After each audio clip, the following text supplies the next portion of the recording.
Hi everyone, this is Mami Maria Paz. Samahan niyo ako magluto ng chicken curry. Sa mainit na kawali ay naglagay ako ng mantika at nilagay ko na rin ang carrots at ang patatas. Pinirito ko lang ito ng bahagya at hinalo-halo ng kaunti. At pagkatapos niyan ay naglagay na ako ng bawang. Maglagay nga rin pala kayo ng sibuyas. Nakalimutan ko lang kasi ito. Pagkatapos ng ilang minuto, ay ilagay na natin ang malinis na manok.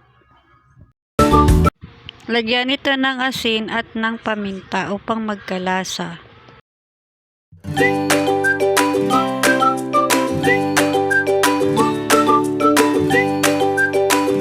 Maglagay rin ng kalahating basong tubig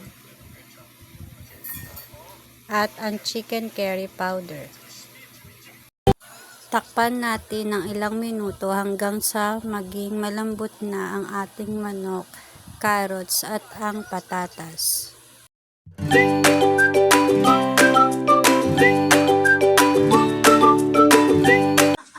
Kapag okay na ang lasa at malambot na ang manok, pati na rin ang carrots at patatas, ay ready to serve na ito. Maraming salamat sa pagsama sa aking pagluluto. Again, this is Mami Maria Paz. Thank you and God bless.